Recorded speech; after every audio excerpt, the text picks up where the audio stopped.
Day. Hopefully everybody's doing well. Today's 5-minute book review is going to be on Foxcatcher, written by Mark Schultz.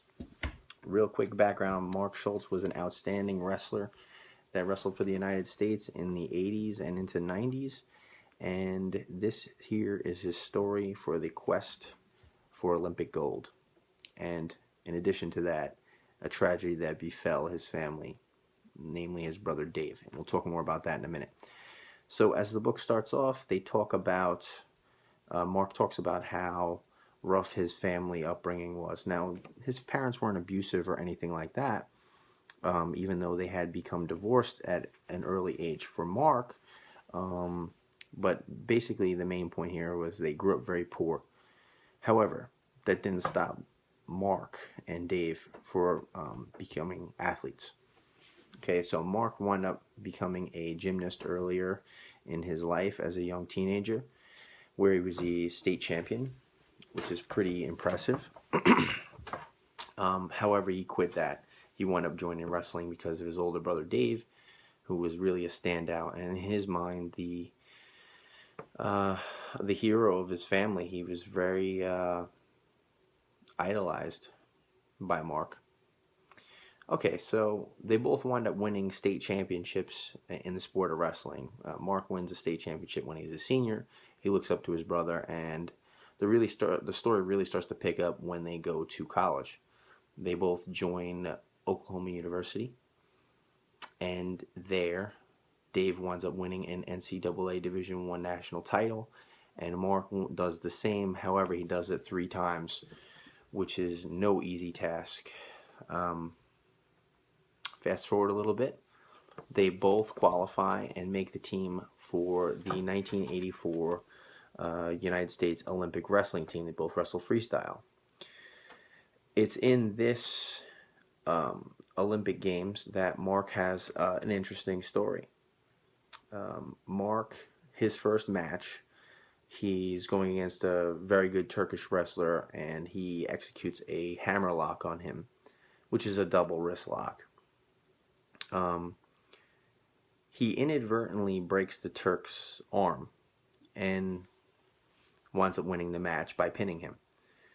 Later on, there's a grievance and there's some controversy, and the ruling was overturned. He wound up losing the match. The ruling said that he no longer won, and he used excessive brutality, I think is the term they used, and they overturned it. So now Mark Schultz here has a loss in his loss category, so he can't lose anymore.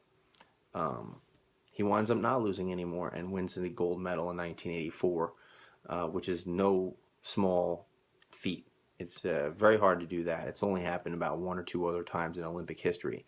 So he really showed a lot of resiliency coming back after losing controversially in a decision like that.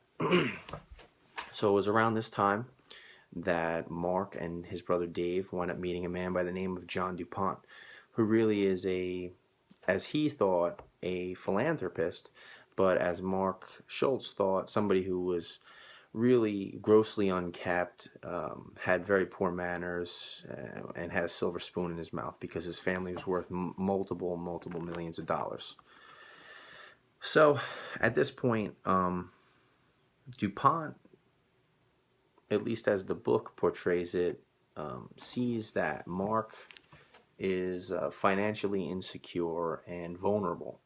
So DuPont tries to use his money to gain influence and manipulate things, which really he does. So as that's happening, Mark sees an opportunity for him to continue to pursue his goals and dreams to be in the Olympics again, and maybe be slightly financially secure so that he can just train and not have to have a side job or any other jobs that are going to be getting in the way of him training.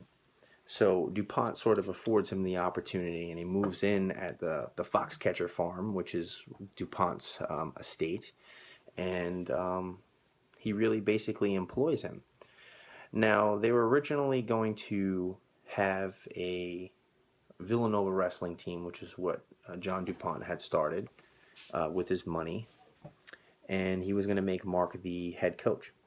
And the way it was supposed to work was Mark was going to be the head coach, and John DuPont was going to be an associate coach, but really hands off. He was just going to come in and make sure everything was okay from time to time, and that's it.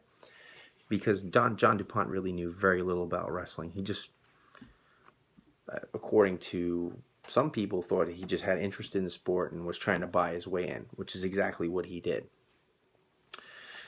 As time went, DuPont became more and more like meddling in the affairs of the Villanova wrestling team, and it eventually failed. And through this sort of course of action, Mark is starting to get some growing animosity towards John DuPont.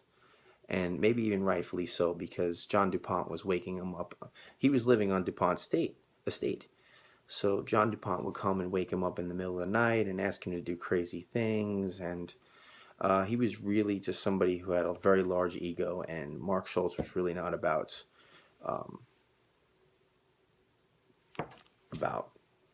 following him and letting him come and manipulate him. So in the 1988 Olympics, Mark Schultz qualifies again, and DuPont is feeling like it's part of his victory that he has Mark Schultz representing the United States. Like, he feels like his money has purchased Mark into the Olympics. So Mark really identifies with this at one point in the middle of his tournament in 1988 Olympics, and according to his take on it, throws matches because he wanted to spite John DuPont and his idea that he is going to purchase a win and manipulate his wrestlers and really have a stake in the victory that Mark was really earning, which is really kind of sad. So at that point, Mark had left Foxcatcher estate because he had no longer wanted to be associated per se with DuPont, and moved to Utah to become a wrestling coach elsewhere. Now, at the same time, around this time, Dave Schultz, Mark's older brother, had wound up becoming a little closer to DuPont and some of the other wrestlers who were now wrestling, who had their own wrestling facility on the Foxcatcher farm. And this is where the tragedy strikes. John DuPont possibly had paranoid schizophrenia, so he felt like people were out to get him. And he one day pulls up to the backside of his estate where Dave Schultz's family was living, and says to him, "You have a problem with me?" and pulls out a gun and winds up shooting Dave Schultz 3 times with a hollow point, the hollow tip bullet rounds. Massively devastating. It winds up killing Dave. And really the story here is about Mark's rise through USA Wrestling, but then now he sees his brother taken from him by this rich madman who is mentally ill, and how he's coping with it. So this happened in 1996. DuPont killed his older brother Dave, and he wound up barricading himself in. The cops cut the power supply to his house, so now the heater wasn't working. It was cold. DuPont came outside. SWAT team raided his compound at that point, and took him to jail. During the trial, DuPont was, according to Mark Schultz, he was the kind of guy that was trying to prolong things. He kept saying that he didn't understand the trial proceedings, and he was trying to do this to drag it out. Eventually, he was given a psychological test where he was declared fit to stand on trial. And as the verdict came in, DuPont was sentenced for 13 to 30 years in prison, where he was 58 at the time. And DuPont wound up dying in prison in 2010, where he was 72. He was denied parole. So, very interesting story, really interwoven into the USA Wrestling community. A lot of people know about this. Very interesting story. I would say get the book. I give it a 5 out of 5 stars. An easy read, and definitely something you want to check out. All right, thanks for listening. See you later.